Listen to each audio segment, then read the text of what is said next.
Fala pessoal que nos acompanha aqui no Instagram, tranquilo? Como é que vocês estão? Boa noite, sejam bem-vindos a mais uma live. Camila Torres está chegando por aqui, o Brandão Mineiro, a Isis, Celiane está entrando aqui. Vão chegando, sejam muito bem-vindos, vão sentando o dedo no like aí, vão me falando se está tudo ok o som, aquela perguntazinha de sempre, né? Se o Instagram está entregando o som direito, se não está, se bem que agora Facebook, Instagram e Twitter estão meio preocupados com a diretriz lá do Trump de hoje, então eles vão começar a parar de frescar com a gente, eu vou dar uma aliviada. Como é que tá o som aí? Tá chegando bem para vocês? Meu patrão Jorge está por aqui, um abraço Jorge, para a galera da PC do Ceará. Chegando tudo ok? Beleza. Um cheiro para quem for de cheiro, um abraço para quem for de abraço, Rafaela. Valeu, a Barreto Cláudia está dizendo que está ok. Tranquilo. Eu vou dizer o tema da transmissão de hoje, vou dizer o tema da live de hoje e depois eu vou fazer uma coisa que eu não gosto muito, mas como eu sei que o dia está muito agitado, como eu sei que o dia está muito complicado, tem muita gente aí nervosa, se for a galera começar a falar muita besteira que fuja da live aí, bom, vai ser uma das vezes que eu vou bloquear os comentários. Eu já disse em diversas lives que eu sou contra essa história de bloquear comentário, eu não gosto de bloquear comentário, mas hoje já foi tanto enchimento de saco em rede social do povo lá no Twitter perturbando, assim, tem uma galera hoje que tirou o dia para perturbar, que aí se a galera começar a desvirtuar muito, aí eu vou bloquear os comentários, tá bom? Espero que a gente não precise, nós estamos falando com pessoas intelectualizadas, estamos falando com juristas, estamos falando com gente com capacidade de reflexão e raciocínio. O tema da nossa live de hoje é o inquérito, eu anotei aqui que eu não sei decorado, inquérito 4781 do STF, que está lá na mão do ministro Alexandre de Moraes, e que é o famoso inquérito das fake news, que resultou inclusive ontem em mandado de busca e apreensão em relação a 29 pessoas, nós comentamos isso na live de ontem. Para quem perdeu a live de ontem, ela já está disponível no meu canal do YouTube. E aí, hoje eu vou falar de forma mais específica sobre essa história do inquérito 4781 e sobre o princípio da inércia que deve mover a jurisdição penal. E aí a gente vai falar um pouco sobre o sistema acusatório, sobre a constitucionalidade ou não da existência desse inquérito e também sobre se seria possível esse inquérito estar na mão do ministro Alexandre de Moraes, certo? E aí, infelizmente é necessário, nos tempos que nós vivemos é necessário, bom seria que não fosse, mas infelizmente é necessário, então eu vou dizer de novo, eu vou fazer uma análise jurídica, eu vou analisar fatos, e fatos não tem lado. Na live de ontem eu passei 1 hora e 10 minutos fazendo análise jurídica, chegou um ponto que eu disse, agora eu vou dar minha opinião. E aí, a partir do momento que eu falei isso, eu dei minha opinião. Hoje eu vou fazer a mesma coisa, eu vou fazer uma análise jurídica e ao final eu vou dar minha percepção, ao final eu vou dar minha opinião sobre tudo isso. Bom, vamos lá. Primeiro, o que é que significa dizer que o sistema de justiça brasileiro, eu não vou nem falar o poder judiciário, eu vou falar o sistema de justiça penal, o sistema de justiça criminal, como Magalhães Noronha nos ensina, que é mais razoável dar essa nomenclatura, como é que ele é estruturado, como é que ele é organizado. Ele é organizado tecnicamente com base no chamado sistema acusatório. Quando você estava lá na faculdade, na graduação, pagando teoria geral do processo, ou processo penal 1, isso varia de graduação para graduação, vocês aprenderam que a lógica por trás, o arcabouço elementar por trás do sistema de justiça criminal no Brasil é o chamado sistema acusatório, ou sistema inquisitivo, como algumas pessoas preferem dizer. Basicamente, qual é a ideia? A ideia de que no sistema de justiça, para o lado da persecução estatal, e aí veja, eu estou especificando, para o lado da persecução estatal, você tenha 3 funções claramente definidas e essas funções elas precisam estar, vamos dizer assim, apartadas em 3 entes claramente definidos. Você tem a função de investigar, você tem a função de acusar e você tem a função de julgar. Eu quero mais uma vez deixar claro, eu estou me referindo às funções para a alçada estatal, em relação à atuação do poder público, do ente administrativo no sistema de persecução penal. Até porque é óbvio que existe a chamada atuação da defesa. Essa atuação da defesa pode ser uma defesa particular ou pode ser uma defesa promovida pelo Estado através das defensorias públicas, mas ainda que essa defesa seja promovida pelo Estado através das defensorias públicas, esta defesa não pode ser considerada como ente inquisitivo, porque o objetivo, seja da defesa privada, seja da defesa pública, óbvio, é se contrapor a esse poder inquisitivo estatal. Então, tudo que eu estou me referindo agora não faz referência à defesa. Tudo que eu estou me referindo agora, por óbvio, faz referência ao poder inquisitivo estatal. Então, existem basicamente essas três funções.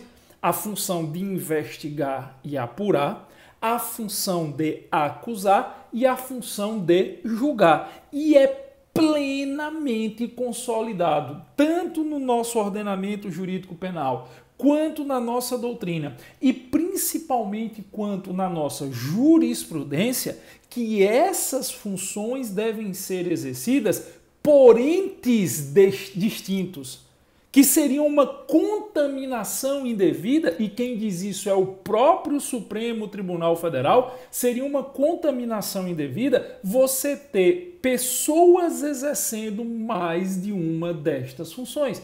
Você não pode ter, em tese, alguém que julga exercendo a função de acusar. Ou você não pode ter alguém que acusa exercendo a função de investigar. Ou você não pode ter alguém que investiga exercendo a função de acusar e assim sucessivamente. Veja, eu não estou dizendo que um juiz não possa apurar fatos. Eu não estou dizendo que o Ministério Público não possa apurar fatos. Daqui a pouco, no momento oportuno da nossa live, nós vamos tratar dessas particularidades. Mas eu estou dizendo que a lógica do sistema de justiça criminal brasileiro parte da premissa que eu preciso ter três entes distintos e claramente delimitados, aonde eu saiba a quem recai a função investigativa, que é a polícia, a quem recai a função acusatória, que é ao Ministério Público, em sendo crime motivador de ação penal pública, seja essa ação penal pública incondicionada ou condicionada, porque excepcionalmente a acusação pode demandar do querelante, da vítima de um crime de ação penal privada, que pode instituir uma queixa-crime através de advogado legalmente constituído, e a função judiciante, ou judicante, ou de julgar, que recai, obviamente, ao Poder Judiciário na sua esfera penal. Mas quem está dizendo isso não sou eu. Essa ideia de que cabe à polícia investigar, cabe ao MP, nas hipóteses de crimes motivadores de ação penal pública, condicionada ou incondicionada, acusar, e ao Judiciário Penal julgar, quem diz isso é o próprio Supremo Tribunal Federal. E aí me permita abrir à parte aqui, me permita fazer o primeiro parêntese da live de hoje. Por que é que esse inquérito 4781 do STF, e principalmente porque é que a condução deste inquérito feito pelo ministro Alexandre de Moraes, pelo excelentíssimo senhor ministro Alexandre de Moraes, me causa tanta espécie, me causa tanta surpresa da forma que ele está sendo conduzido. Porque o ministro Alexandre de Moraes, ele está indo de encontro ao que o próprio Supremo tinha como consolidado. E o que é pior, eu tive a preocupação de pegar o livro de direito constitucional dele hoje, ele está indo de encontro ao próprio livro de direito constitucional dele. Eu não sei se alguém já teve a oportunidade de ler a obra do ministro Alexandre de Moraes. Ele tem uma obra muito conhecida de direito constitucional, um livro muito conhecido. E eu hoje, agora à tarde, eu peguei, estava folheando, estava dando uma olhada e eu fui em busca dessa análise que ele faz. E ele diz claramente, cita inclusive o próprio STF, ele cita o mesmo precedente do STF que eu vou citar para vocês daqui a 2 minutinhos, e ele diz taxativamente que não é minimamente aceitável que haja uma confusão entre essas três figuras do sistema acusatório. Então, me causa uma espécie gigantesca, para usar uma expressão aqui muito educada, me causa uma surpresa negativa quando eu vejo um inquérito correndo à luz do STF que vai de encontro ao que o próprio STF tem como estabelecido e ao que o próprio ministro dizia e defendia até momentos antecedentes, a ponto de doutrinar. Porque a gente não está falando de uma palestra, de um julgado, a gente está falando de uma doutrina por ele prolatada antes de se tornar ministro do STF. Ah, Giovanni, mas aí você tem que entender que as pessoas podem mudar o pensamento. Podem? Quantas vezes eu não já alterei percepções nos meus livros? Quantas vezes eu não já cheguei aqui nas minhas lives e disse, olha pessoal, até um determinado momento eu entendia de uma forma. Por exemplo, eu estou reescrevendo parte dos meus livros e estou mudando o meu conceito sobre guarda municipal.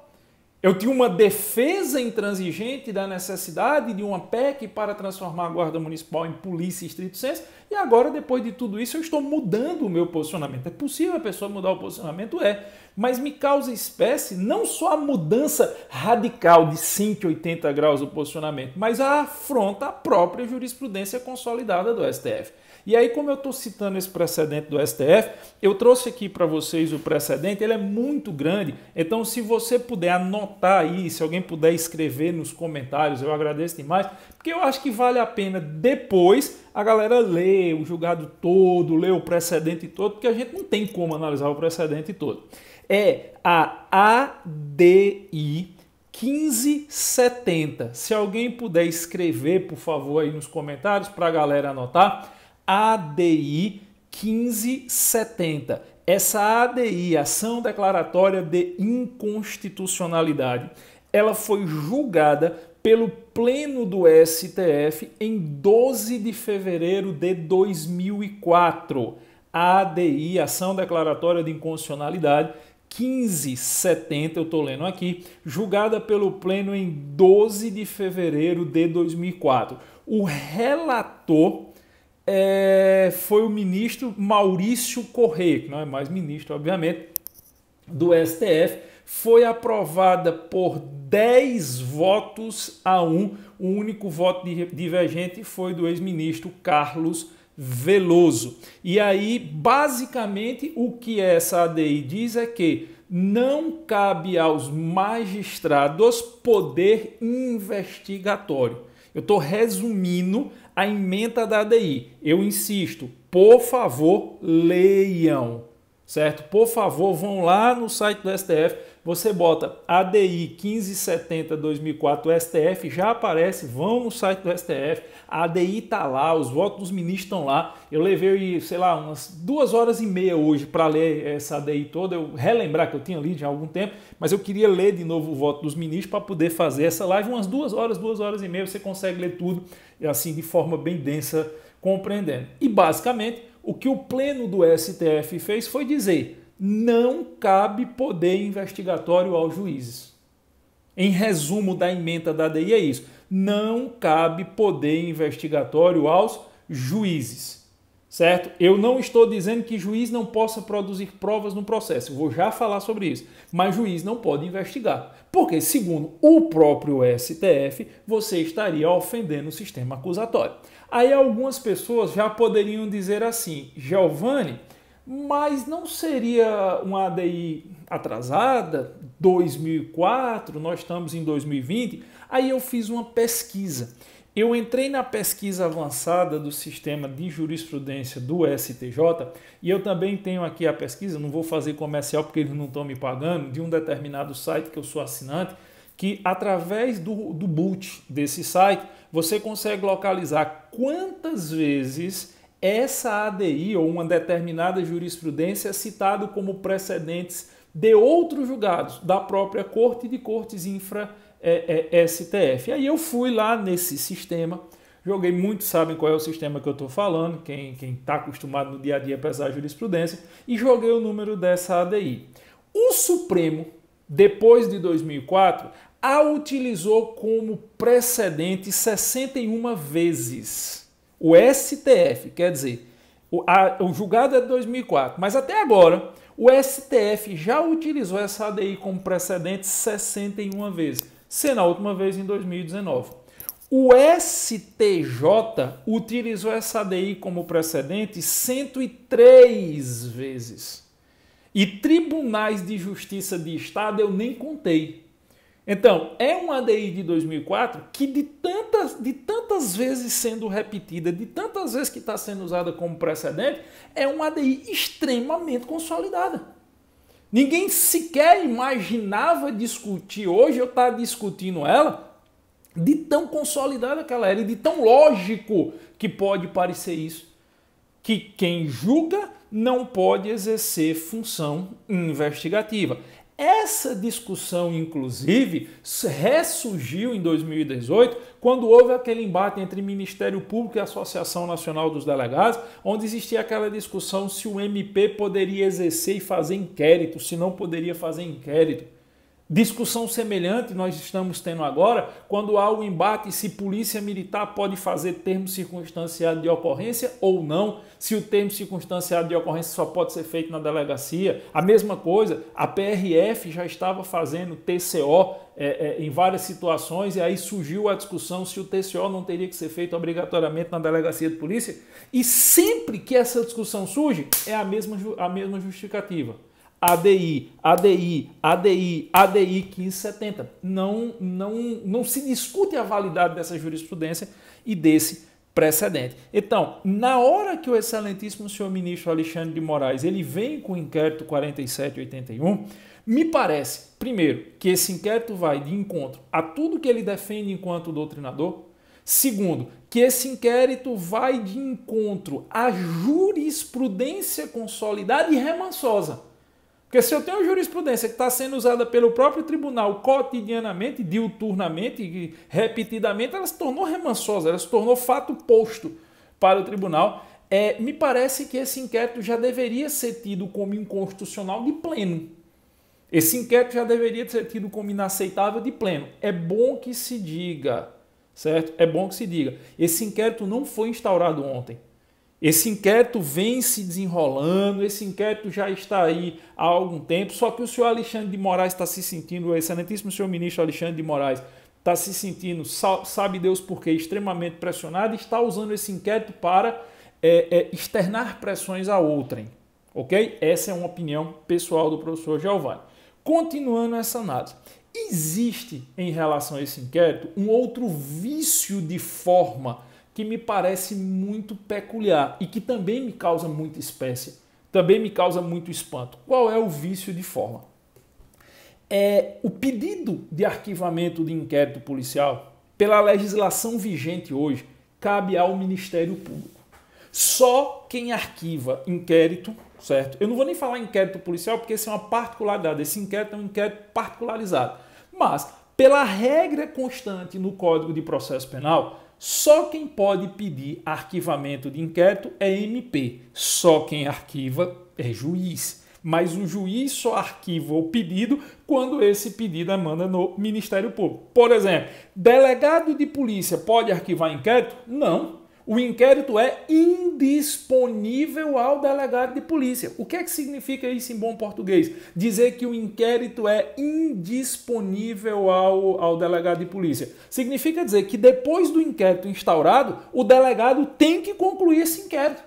Ele tem que fazer o relatório de inconclusão e encaminhamento do inquérito. Ainda que no relatório ele diga, eu não sei quem cometeu o crime. Eu não sei se o crime houve, mas tem que concluir, tem que relatar, tem que encaminhar. Tanto que o relatório é a peça final do inquérito e o encaminhamento é o fechamento formal do inquérito. Isso é uma regra que a gente ensina todos os dias nas aulas de processo penal. Esse inquérito, quando relatado, ele só pode ser arquivado por provocação do MP. O que é que acontece na regra geral? O promotor de justiça pede o arquivamento do inquérito policial. Esse arquivamento vai para a mão do juiz. O juiz tem duas opções. A primeira opção é o juiz acata o pedido de arquivamento do inquérito, está resolvida a bronca. A segunda opção é se o juiz discorda do pedido de arquivamento do inquérito, o juiz pega esse relato de conclusão, encaminha para o Procurador-Geral de Justiça, para o PGJ, para que esse Procurador-Geral decida se vai insistir no pedido de arquivamento do inquérito ou se vai oferecer denúncia expoente própria. Essa é uma regra que está no artigo 28 do Código de Processo Penal. E, antes que alguém me diga, mas foi alterado pelo pacote anticrime. O pacote anticrime, quando entrou em vigor agora, em janeiro desse ano, 23 de janeiro, se eu não me engano, desse ano, permite que o próprio MP arquive inquérito. Não. Essa parte do pacote anticrime está suspensa por decisão do próprio Supremo. O que eu estou falando é a regra válida hoje. Até um segundo momento, mutatis mutandis, enquanto o STF não mudar o seu entendimento, a regra geral para arquivamento do inquérito policial que vale hoje é essa. Você tem um pedido feito pelo MP, não pode ser qualquer promotor de justiça, tem que ser um promotor de justiça que oficie perante a alçada criminal. Esse MP pede ao juiz, que seria o juiz natural do caso, certo? A premissa da presunção do juízo natural que nós aplicamos aí, e esse juiz ele tem duas opções. Ele concorda com o arquivamento, despacha arquivando, morreu o boi. Ou ele discorda, encaminha para o PGJ, para o Procurador-Geral, e o Procurador-Geral pode insistir no pedido de arquivamento ou oferecer denúncia expoente própria. Se o PGJ insiste no pedido de arquivamento, o juiz está obrigado a arquivar. De novo, se o Procurador-Geral insistir no pedido de arquivamento, o juiz está obrigado a arquivar. Por quê? Porque o nosso ordenamento processual penal optou pela regra da soberania da pretensão ministerial para fins de arquivamento de inquérito. Isso é questão clássica de prova discursiva de magistratura e Ministério Público. Quantas vezes isso já não caiu em prova de juiz? Quantas vezes isso não já caiu em prova de MP, de tão consolidado que é? O nosso ordenamento processual ele fez uma opção clara pela supremacia do interesse do parquê, pela supremacia do interesse do Ministério Público para fins de arquivamento de inquérito.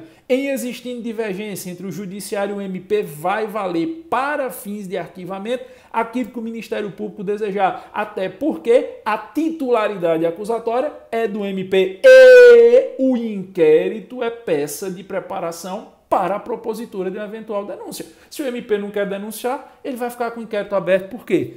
E a antiga Procuradora-Geral da República, eu não estou me referindo ao atual. O atual é o Aras. Eu estou me referindo à anterior, que o Aras substituiu. A excelentíssima senhora Raquel Dodge já tinha se manifestado duas vezes. Eu achei que era uma só, mas foram encaminhados dois pedidos ao STF. Um pedido específico ao senhor Alexandre de Moraes e um ao Pleno. A antiga Procuradora-Geral da República, a senhora Raquel Dodge, pediu por duas vezes, pugnou por duas vezes, pelo arquivamento do inquérito. E aí vem uma particularidade. Qual é a particularidade? Na regra geral, a discordância entre o MP e o juiz é solucionada pelo Procurador-Geral. Só que num caso de um inquérito desse no STF, aonde o pedido de arquivamento demanda da Procuradoria-Geral da República, do Procurador-Geral da República, não há mais o que se discutir. É como se, vindo o pedido de arquivamento por parte do Procurador-Geral da República, eu já tivesse nessa segunda etapa prevista no artigo 28 do Código de Processo Penal. O Procurador-Geral da República pede ao ministro do STF para arquivar o inquérito, o ministro do STF não tem mais o que discutir. Ele não tem mais o que dizer. Ele vai mandar para quem? Se ele só podia mandar para o Procurador-Geral. E é o próprio Procurador-Geral que está pedindo arquivamento. Percebeu? Então, os inquéritos instaurados à luz do STF têm essa particularidade. Tudo que já começa no STF já tem particularidades. Por quê? Porque demanda do Procurador-Geral da República. E demandando do Procurador-Geral da República, dentro da hierarquia do MP, não tem ninguém acima. Então, se a senhora Raquel Dodge pediu por duas vezes o arquivamento desse inquérito, não caberia ao excelentíssimo senhor ministro Alexandre de Moraes dizer que não ia arquivar. ele é obrigado, sob pena de ir de encontro a todo o sistema processual referente à atuação do Ministério Público no que tange a inquérito, eles não arquivando esse inquérito, ele está indo de encontro a toda a lógica processual e toda a lógica procedimental existente no nosso ordenamento jurídico. Ele estaria ferindo de morte o sistema acusatório. Ele estaria indo de encontro ao que o próprio STF disse. E vamos dizer assim, a coisa talvez mais particularizada, para usar uma expressão mais chique, particularizada da negativa, é que o ministro Alexandre de Moraes disse que ele não aceitava o arquivamento do inquérito porque ele gostaria de produzir provas investigando, até porque ele era vítima. Aí nós acabamos caindo num verdadeiro buraco negro jurídico. Com todo respeito a quem pensa em sentido contrário, mas eu entendo que nós acabaríamos caindo num grande buraco negro jurídico. Por quê? A negativa para o arquivamento é que a vítima seria as vítimas seriam alguns ministros do STF, entre eles o ministro Alexandre de Moraes. Ele seria vítima. Logo, segundo ele, existe uma prevalência do interesse do STF na investigação. Nesse ponto, nós nos deparamos com talvez o mais grave de todos os problemas, insistindo que, já digo de antemão, tem gente perguntando se é nulo. Ele é nulo de pleno direito por ser derivado de todos os tipos de vício que você imaginar.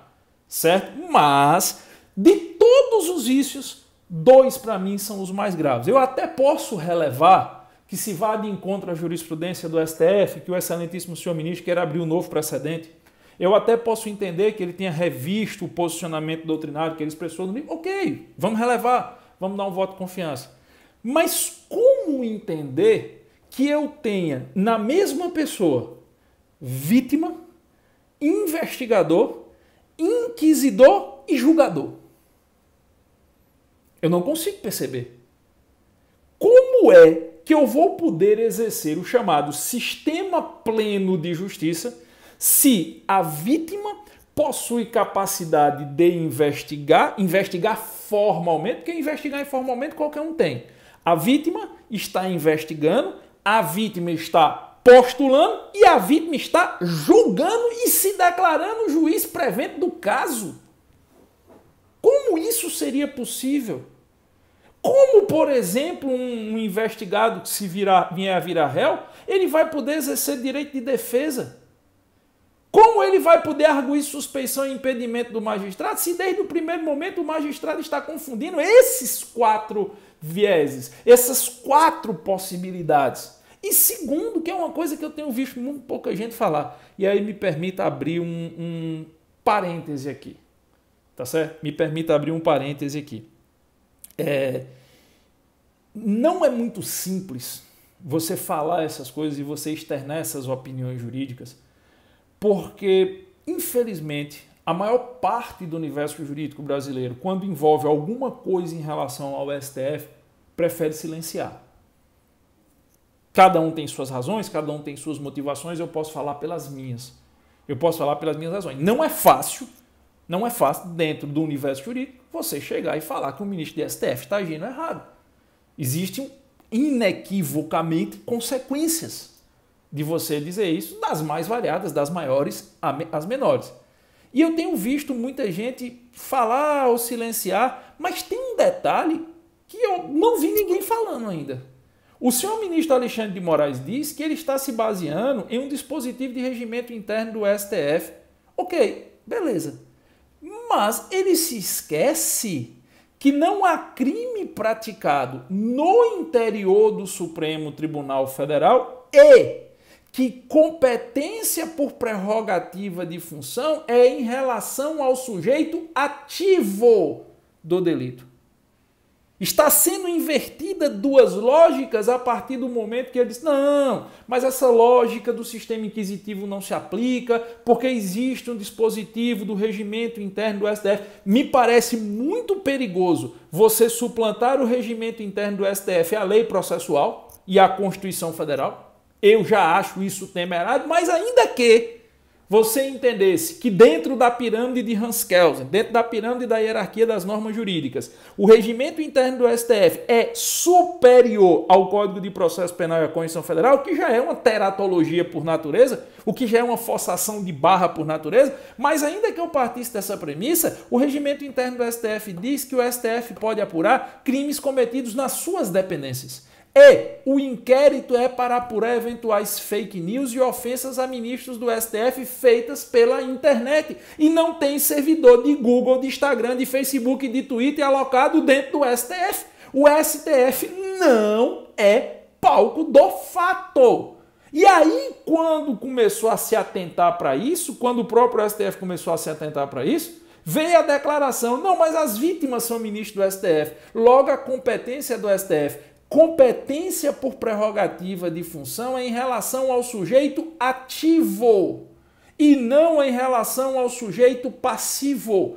Nunca existiu na história do constitucionalismo brasileiro, pegando da Constituição de 88 para frente, que é o que me interessa discutir, a Carta Magna da CF de 88, nunca existiu na história do processo penal brasileiro, à luz da Constituição de 1988, nenhum precedente onde competência por prerrogativa de função fosse estabelecida em relação à vítima. Competência por prerrogativa de função é estabelecida em relação à característica do sujeito ativo. Exemplo, se um governador de estado ele comete crime, quem tem que apreciar essa infração penal comum é o STJ, porque a competência por prerrogativa de função prevista na Constituição Federal de 88, no caso de infrações penais comuns de um governador, recai ao STJ. Mas, se um governador de estado for vítima, por exemplo, de um crime de roubo na capital do estado onde ele governa, esse processo não vai para o STJ, porque ele não é algoz, ele é vítima. Esse processo será da alçada da justiça comum de rito ordinário. Se porventura, vou pegar um exemplo aqui hipotético, situação meramente hipotética. Se eu, hipoteticamente, professor Giovanni, cidadão comum, eu cometesse um crime de roubo em detrimento do governador do estado de Pernambuco, o fato dele ser governador e ser vítima do roubo não suscita competência ao STJ. Eu serei julgado pela justiça comum de rito ordinário e a competência vai ser estabelecida por ratione loci, vai ser estabelecida em razão do local da infração, que é a comarca de Recife. Ponto, é a Justiça Estadual de Recife, ponto. Agora, se ele cometer um crime, infração comum, aí ele vai ser julgado pelo STJ. É um caso de um prefeito. Suponha que um prefeito pratique um crime de, desvio de verba pública oriunda do governo federal. Esse prefeito vai ser julgado pelo Tribunal Regional Federal da região onde ele é prefeito. Se não envolver interesse da União, ele vai ser julgado pelo TJ do estado onde ele é prefeito, porque ele é sujeito ativo. Mas se eu der uma tapa, hipoteticamente falando, no prefeito da cidade do Recife, eu vou para o GCRIM. Eu não tenho competência prerrogativa da função. O fato dele ser a vítima não suscita competência. Então, não há, mesmo que se paute pelo regimento do STF a premissa, não há como você sustentar que o processo, a investigação tem que estar no STF, porque o crime não foi praticado nas dependências do STF. As pessoas que estão sendo investigadas, elas estão sendo investigadas sob pretensa suspeita de terem feito, por exemplo, postagens em Facebook, postagens no Twitter, postagens no Instagram. E onde é que estão os servidores? Os servidores da maioria dessas redes sociais sequer ficam em território nacional. Sequer. Se você pegar, por exemplo, o Twitter, os servidores do Twitter, mesmo quando o usuário é brasileiro, os servidores do Twitter ficam no Silicon Valley, na Califórnia.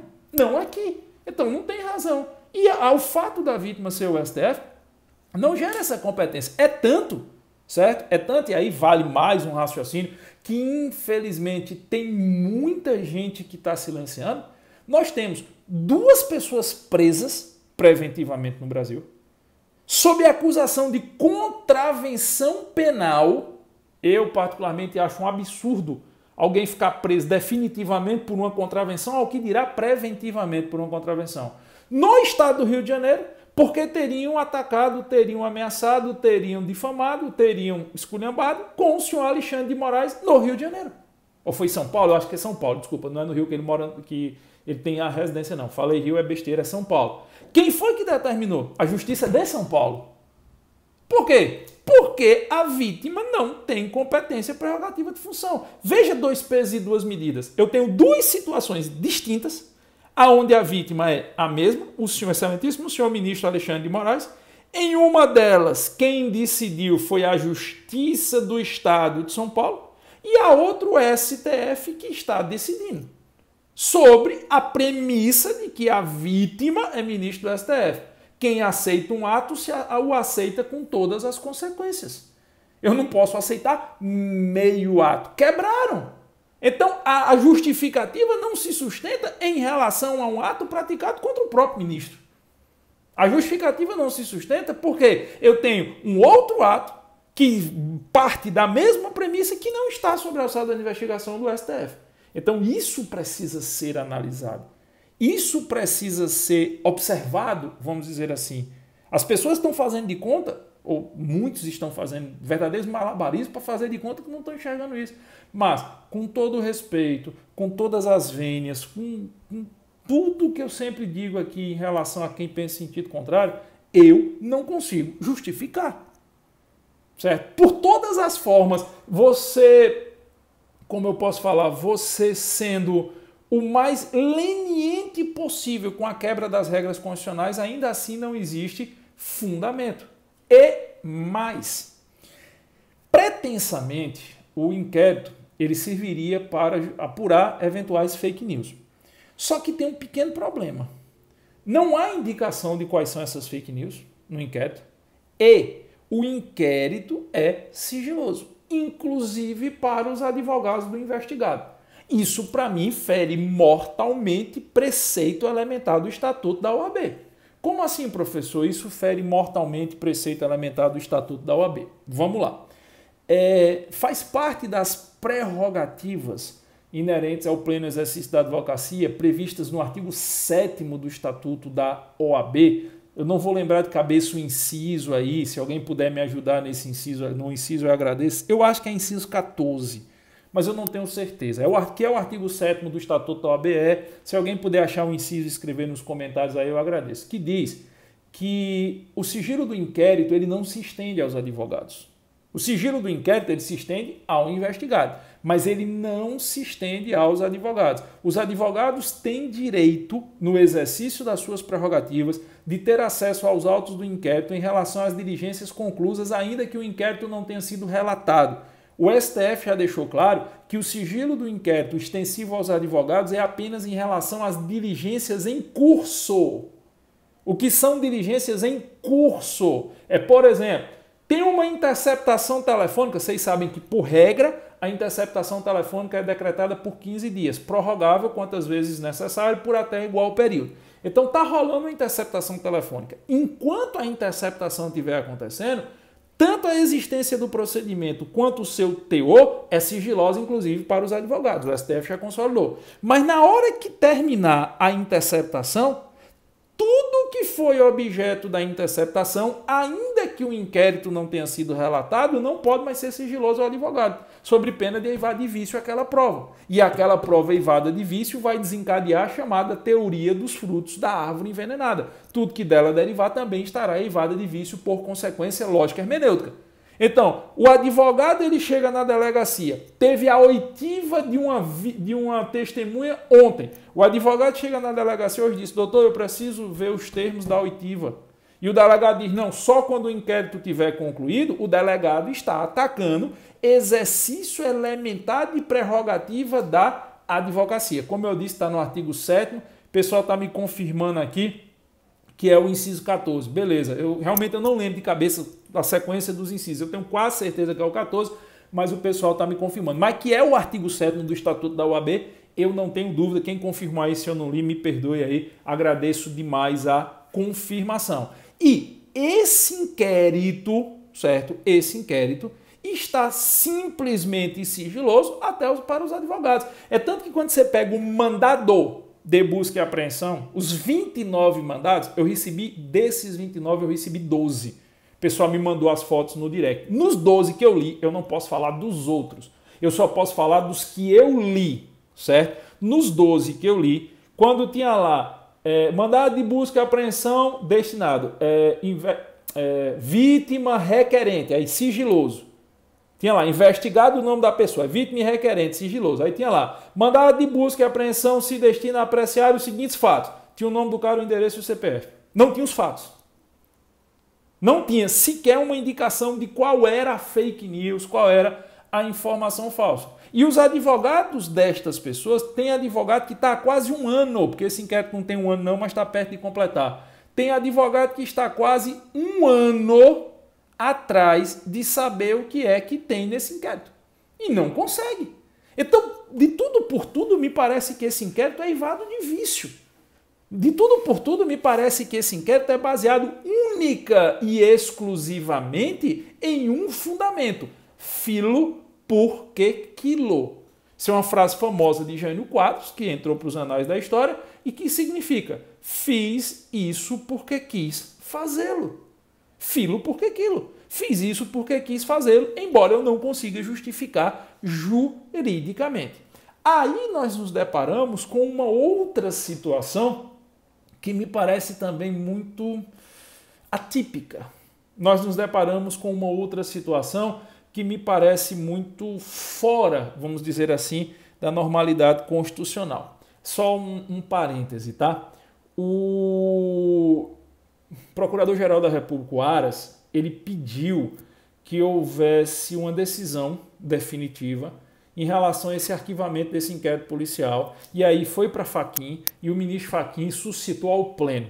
Para mim, foi a coisa mais benéfica que nós poderíamos ter, foi a decisão do Fachin suscitar isso ao pleno. Por que foi benéfica?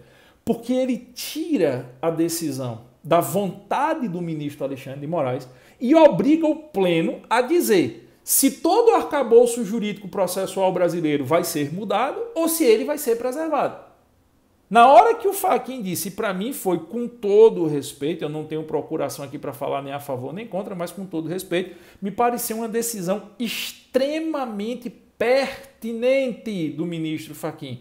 De novo, uma decisão extremamente pertinente do ministro Fachin, porque na hora que ele suscita ao pleno, ele vai fazer com que os 11 ministros tenham que dizer e responder basicamente a seguinte pergunta: o sistema de justiça brasileiro continua baseado no sistema acusatório?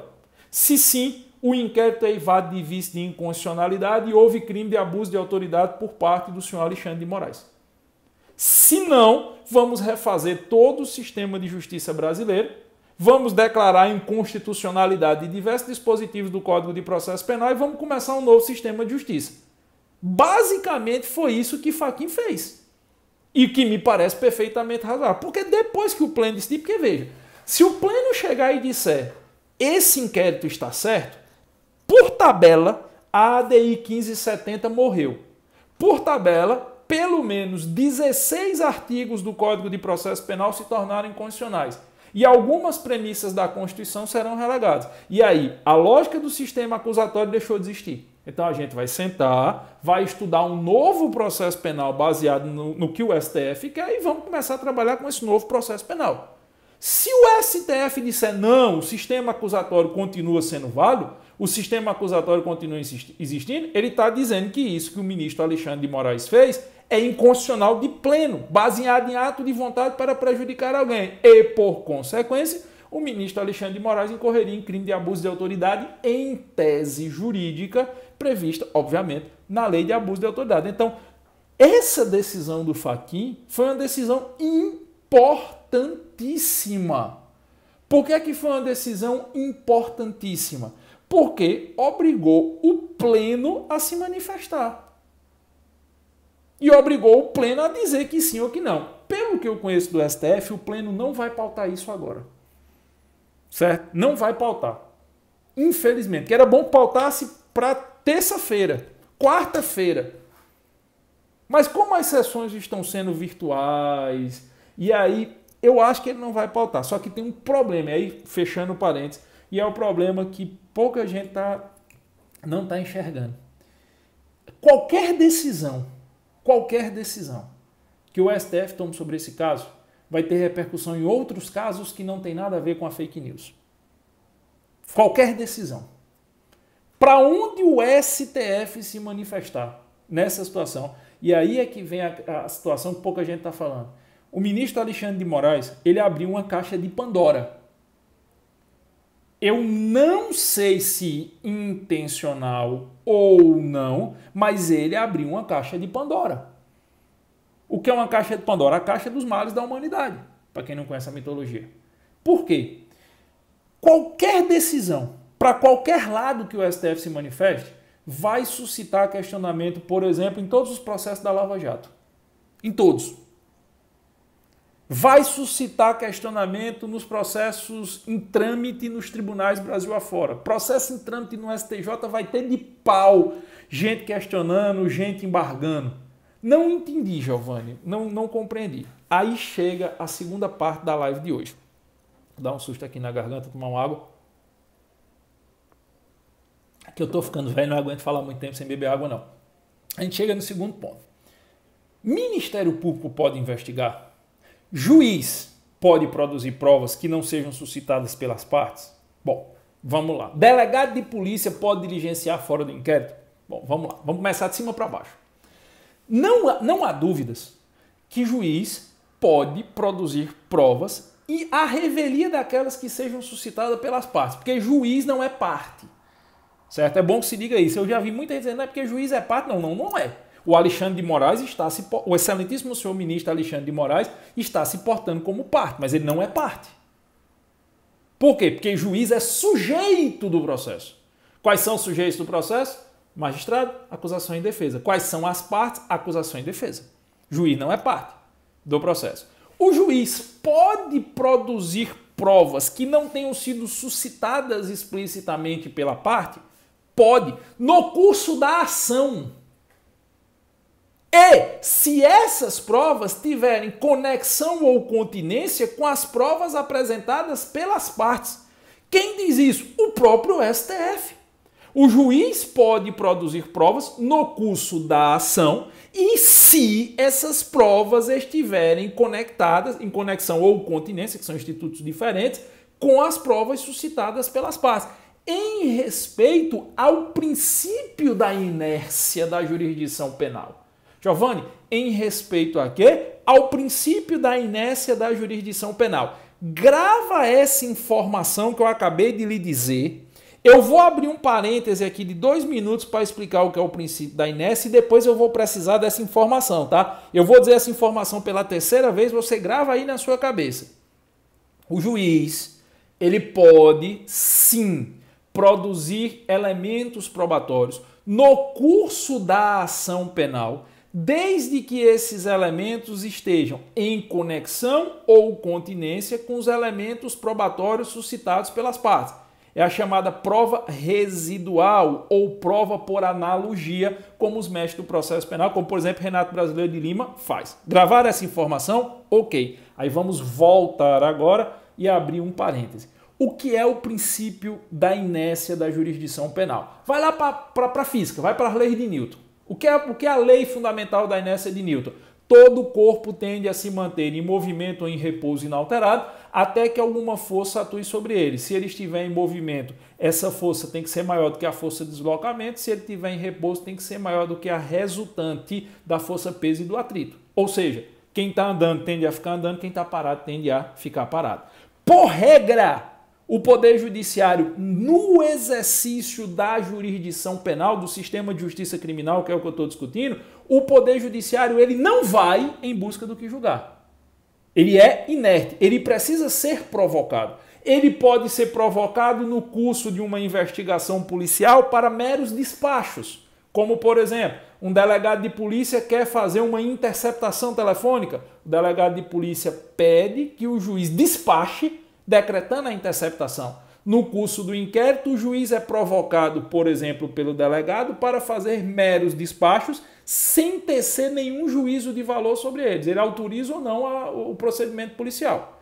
quer se fazer uma escuta, vai pedir-se ao juiz.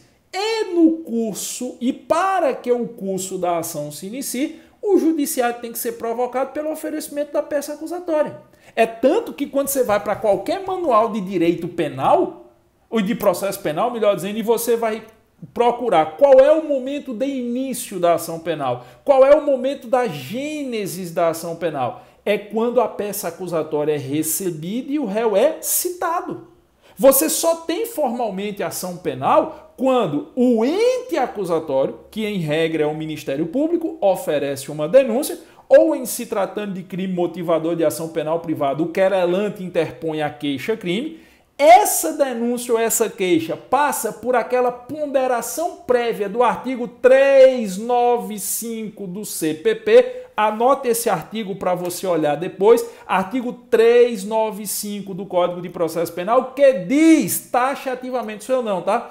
A peça acusatória será rejeitada, chamada rejeição liminar, se ela for inepta, é o inciso 1, gozar de inépcia, faltar pressupostos ou condições à propositura da ação penal, que é o inciso 2, ou faltar justa causa, que é prova da materialidade do crime, e indício suficiente de autoria ou participação, que é o inciso 3. Então, oferece-se a denúncia para se abstrair essa premissa da inércia do judiciário. Esse juiz faz uma valorização prévia. Ele olha se algum dos dispositivos do artigo 395 do CPP estariam presentes no caso concreto. Não estando, se tiver, ele rejeita liminarmente. E aí a parte que se sentir prejudicada mova, em regra, um recurso em sentido estrito. Se é da rejeição liminar da peça acusatória, cabe em regra recurso em sentido estrito 581, inciso 1 do Código de Processo Penal, se eu não tiver colocado. É isso mesmo. Da rejeição liminar da peça acusatória, cabe recurso em sentido estrito, artigo 581, inciso 1. Se for no juizado, lá no rito da Lei 9.099, cabe uma apelação, é uma particularidade do juizado. Se o juiz entender que não é hipótese de rejeição liminar, o juiz recebe a peça acusatória. E ao receber, ele manda citar o réu. A ação penal só está instaurada quando a peça acusatória é recebida e o réu é citado. É tanto que se você não encontra o réu para ser citado, o juiz tem que baixar a chamada citação por edital. E quando ele baixa a citação por edital, ele abre prazo de 15 dias. Se depois desse prazo de 15 dias o réu não for encontrado, o processo penal está suspenso. Tamanha é a preocupação do nosso Código de Processo Penal com a preservação da inércia do judiciário. Eu vou dizer de novo para quem não entender essa parte final. O juiz recebe a denúncia ou a queixa e manda citar o réu. Se o réu for citado, a ação começou. Se o réu não for encontrado, ele estiver em local incerto e não sabido, será procedida a citação por edital nos termos do Código de Processo Penal. Se não acharem o cara, se diligenciarem e não acharem, abre-se prazo de 15 dias aí na citação por edital. Se ele não aparecer, a ação penal fica suspensa, assim como fica suspenso a contagem do prazo prescricional. Tem até súmula do STF a esse respeito. É óbvio que o juiz pode fazer diligências imprescindíveis, acionar o Bansenjude, acionar o Renavan para tentar achar o cara, mas está suspenso o processo. Por quê? Porque, em tese, qualquer produção de instrumento probatório pelas partes e residualmente pelo juiz demanda do desenrolar, vamos usar essa expressão, do desenrolar da ação penal. Então, o juiz só vai agir efetivamente quando provocado. E no processo ele só age quando provocado e instaurada a ação penal respectiva. Essa ação penal está em trâmite? Tá. A ação penal já existe? Existe. Ok. Aí volta para aquela informação que eu lhe dei há 5 minutos. Se a ação penal existe, o juiz pode produzir provas, desde que provas correlatas. Como assim, professor? Eu sempre brinco nas minhas aulas lá no Jus 21, quando eu estou falando sobre produção de instrumento probatório do magistrado, e nunca esqueço, o ministro do STF é juiz, o topo do judiciário, inclusive, eu sempre brinco dizendo assim, imagina a seguinte situação hipotética, imagina que a acusação arrolou 5 testemunhas, rito ordinário, rito sumário, a acusação arrolou 5 testemunhas, a defesa arrolou mais 5 testemunhas, certo? Nenhuma dessas testemunhas se chama Cleide. Mas 2 testemunhas da acusação dizem, não, é porque Cleide viu. É porque Cleide viu. Aí a defesa chega e diz assim, não, é porque Creide viu. Aí o juiz, não, peraí. Ele vai lá para o rol de testemunhas, não tem nenhuma Creide. Aí o juiz chama, quem é essa Creide? Não, Creide, é Rosicleide. Essa Rosicleide mora onde, meu filho? Essa Rosicleide é minha vizinha, é vizinha da vítima, mora em tal canto, ok. O juiz pode, sim, expedir a ordem de intimação dessa Cleide, que não foi arrolada como testemunha nem pela acusação e nem pela defesa, para conseguir chegar à verdade real. Mas perceba, a ação penal está instaurada de novo, a ação penal está instaurada e a danada da Creide está sendo citada tanto pelas testemunhas da acusação como as testemunhas da defesa. Durante o transcurso da ação penal, o juiz mandou intimar uma nova testemunha que tem total conexão com as testemunhas que foram arroladas pela acusação e defesa.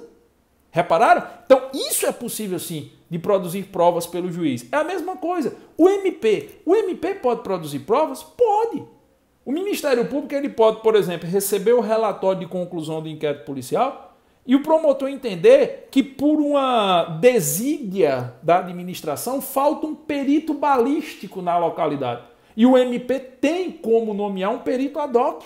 E aí o MP nomeia um perito ad hoc para fazer uma nova balística para poder ofertar uma melhor denúncia.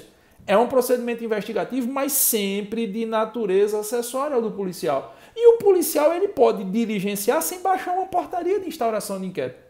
É possível, mas sempre de forma residual. O que é o grande problema aqui que nós temos que perceber?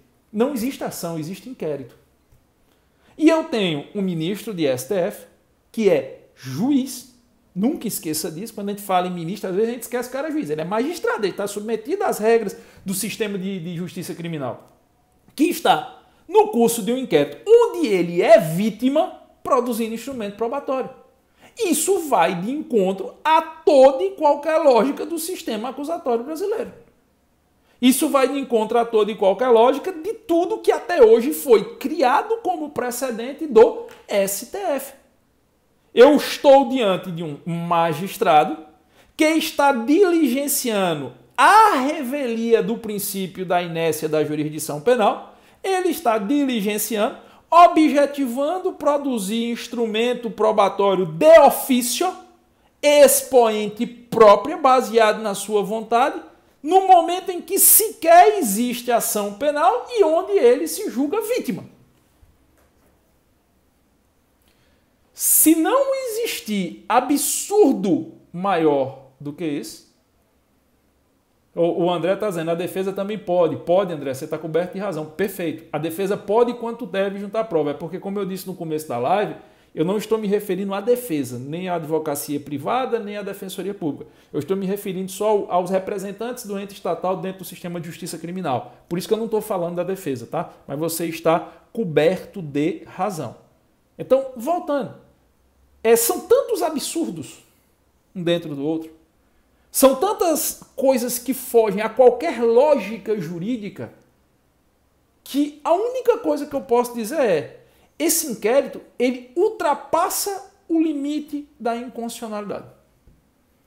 Porque quando você fala que alguma coisa é inconstitucional, a ideia que você tem é que há uma divergência de interpretação da Constituição.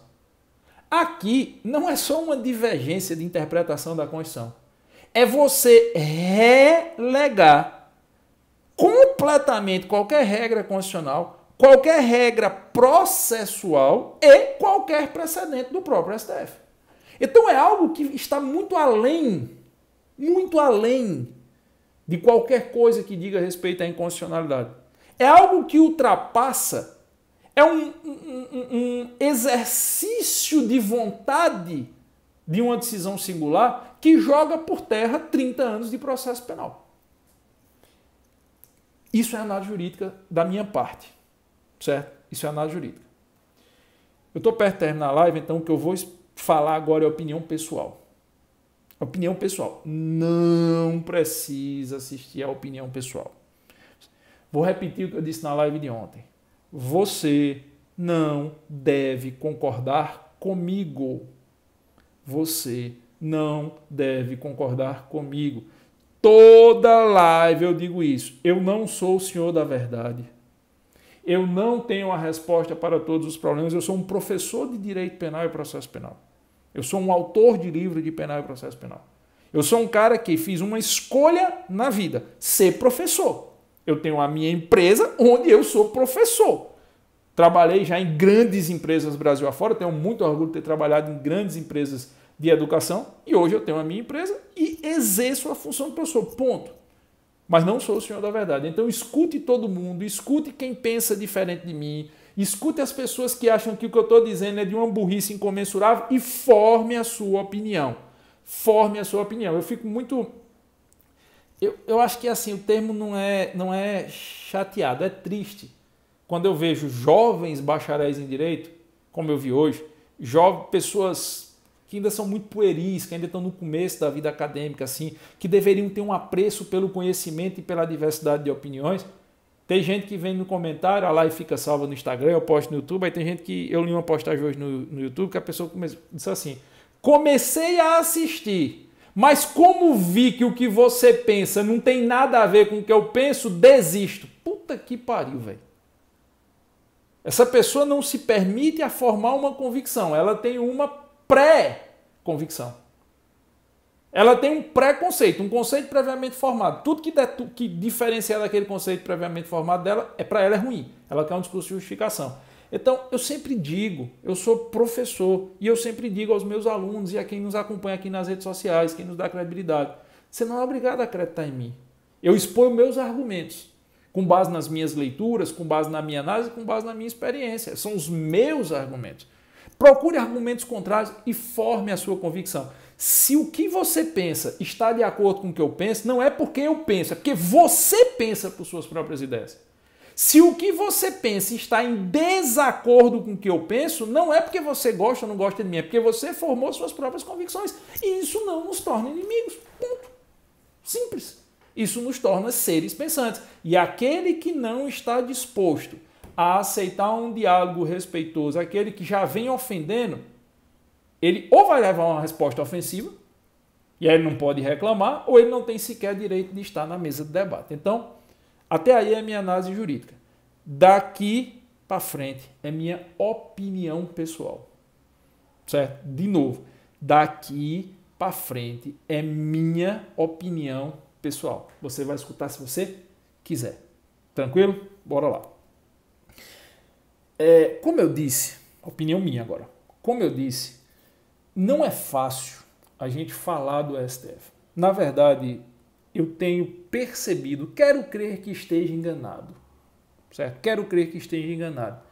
Mas eu tenho percebido um silêncio sepulcral de parte do universo jurídico brasileiro. Na verdade, eu tenho percebido até que parte do universo jurídico brasileiro tem atacado quem ousa falar. Quando eu postei, eu anunciei essa live, eu sabia que eu ia receber ligações e WhatsApps e tal. E eu coloquei a postagem da live, sei lá, umas 6 da noite, 6h30, final da tarde, não me lembro exatamente a hora. E teve uma pessoa que mandou um WhatsApp para mim e disse: cara, não fala sobre isso, não tem ninguém falando. Você vai falar do que discorda do ministro de STF, as pessoas estão em silêncio, fica na tua, espera para ver para onde o vento vai dar. Eu não consigo. Eu não consigo. Eu cresci escutando que a história não perdoa covardes. Eu cresci escutando que você negociar valores é o pior negócio que tem. E principalmente eu cresci escutando que se você silencia por uma ofensa que não é contra você, você nunca vai ter moral para pedir os outros que gritem quando a ofensa for contra você. Efetivamente, se eu tivesse dando um jeito aqui de justificar o que o ministro Alexandre de Moraes fez, se eu tivesse dando um jeito de justificar essa questão das fake news, minha vida hoje seria muito mais tranquila. Muito mais tranquila. Não resta a menor dúvida, mas eu não consigo. Eu não consigo por quê? Eu vejo tanta coisa errada, com todo respeito a quem pensa em sentido contrário, eu vejo tanta coisa errada nesse inquérito aqui. Eu vejo tantas ofensas a preceitos fundamentais do processo. Eu vejo tantas ofensas a prerrogativas da advocacia. Eu vejo tantas ofensas à lógica constitucional e, principalmente, eu vejo, é uma opinião minha, não é análise jurídica mais, é uma opinião minha. Eu vejo uma tentativa de calar quem ousa discordar do STF e de quem não aceita uma determinada narrativa que foi colocada como posta, que isso me causa um temor fora do comum. Hoje estão fazendo busca e apreensão na casa de jornalistas. Parte da imprensa está calada, sabe por quê? Porque essa busca e apreensão não foi um jornalista da Globo, não foi um jornalista da CNN, não foi um jornalista do mainstream, da mídia tradicional. Se essa mesma busca e apreensão tivesse acontecido na casa de qualquer jornalista dessa mídia clássica e tradicional, o inferno que estava na imprensa era gritante. Mas foi na casa de jornalistas independentes, de pessoas que ousam discordar do mainstream.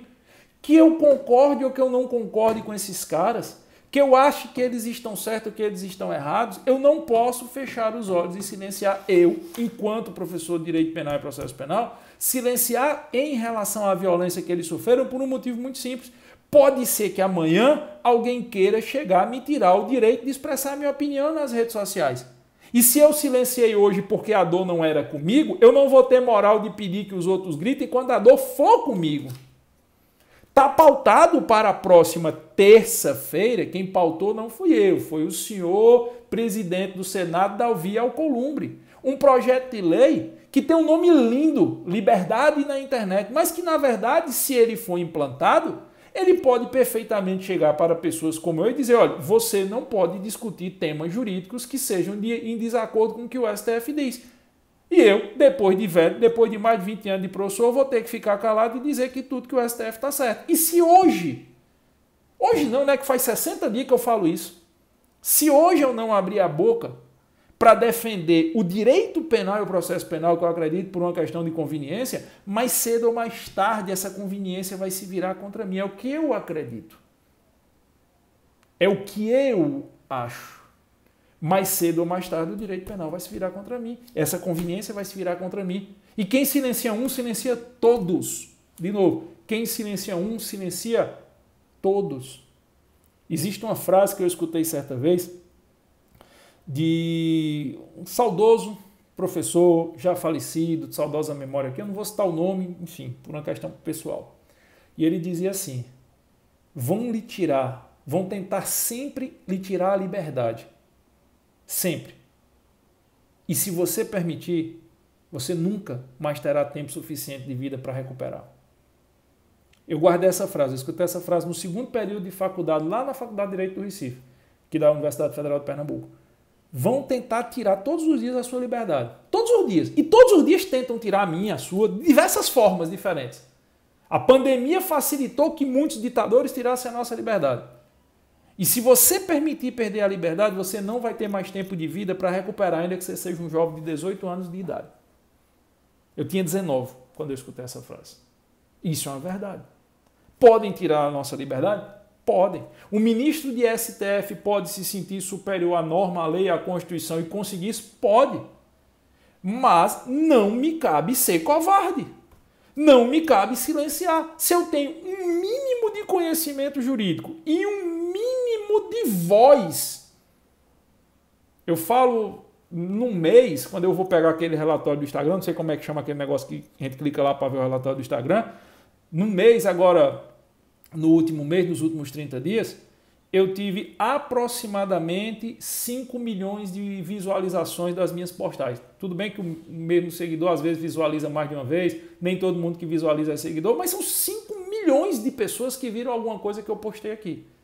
É uma voz considerável para o universo do direito. É tanto que está cheio de gente que vive tentando bloquear meu Instagram, hackear, porque muitos queriam ter isso aqui, muitos queriam ter lá, sei lá, postagem de Facebook que dá 40 mil visualizações, Twitter que dá pouco, tem 10 mil pessoas às vezes que vê, muitos queriam isso. Eu tenho uma pouca voz, mas eu tenho alguma voz.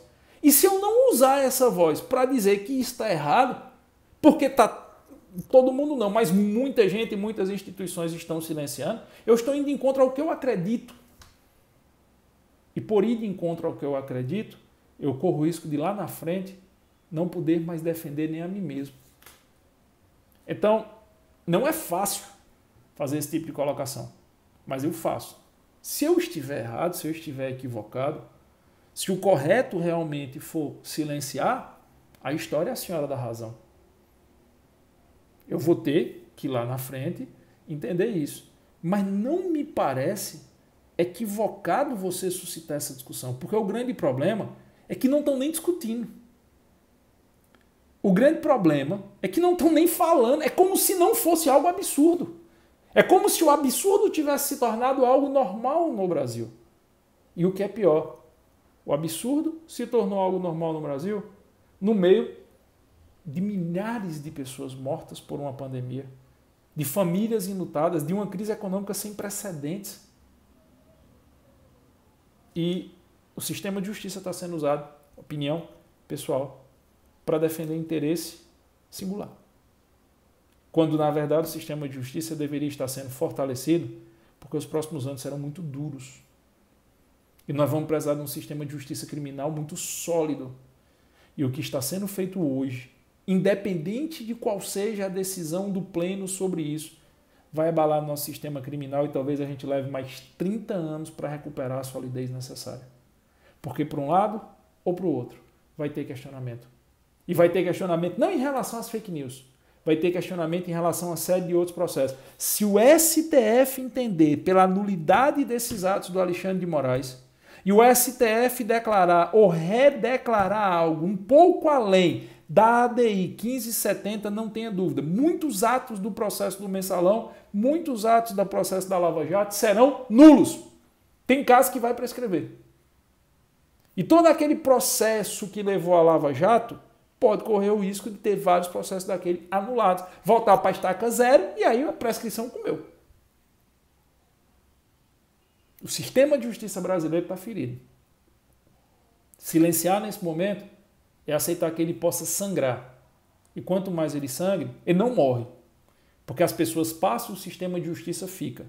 Mas quanto mais ele sangrar, mais tempo ele vai levar para se restabelecer. E nós precisamos de um sistema de justiça criminal forte. Porque não será fácil, pessoal. Não será fácil. Os próximos meses e os próximos anos não serão fáceis. E as instituições do sistema de justiça criminal, elas precisam ser muito ponderadas.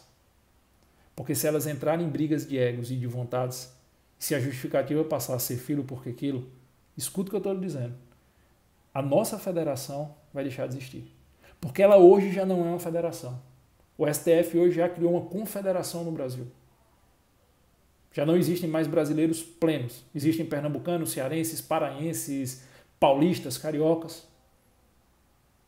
E se essa ruptura do sistema de justiça se aprofundar, nossa geração e a geração dos nossos filhos vão pagar um preço muito alto. É por isso que eu não consigo silenciar. E se eu estiver errado, certo? Lá na frente eu terei a humildade de pedir desculpa. Se eu estiver errado, lá na frente eu vou dizer, me perdoe, o certo era eu ter ficado calado, mas hoje não me parece ser a coisa razoável fazer. Beleza? Tranquilo? Eu não consigo ler quando vocês escrevem o que eu estou falando, deixa eu me despedir rapidamente aí da galera. Se você quiser assistir essa live, não pegou do começo, ela fica aqui no IGTV, tá certo? E depois eu posto no meu canal no YouTube. Tem outras coisas que eu posto só no canal do YouTube. Você não segue o canal lá, é youtube.com/Giovanni Moraes. Eu vou lhe pedir um favor. Se você acha que essa live é interessante, que as reflexões suscitadas por essa live é interessante, você ajuda muito outras pessoas a verem quando você comenta no vídeo do IGTV e principalmente quando você dá um print na tela de alguma parte e posta no Stories.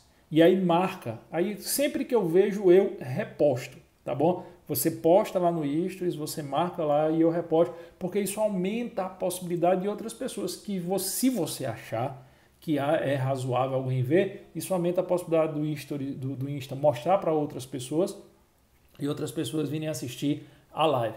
E muita gente também não sabe, mas eu interajo muito no Twitter. Eu gosto muito da ferramenta do Twitter.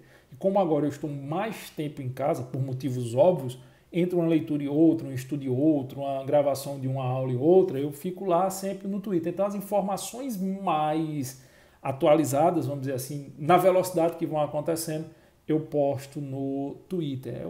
Bota lá Giovanni Moraes no Twitter que você vai encontrar. Beleza, crianças? Obrigado por tudo. Um cheiro para quem for de cheiro, um abraço para quem for de abraço. Valeu demais por quem nos acompanha aqui e tchau.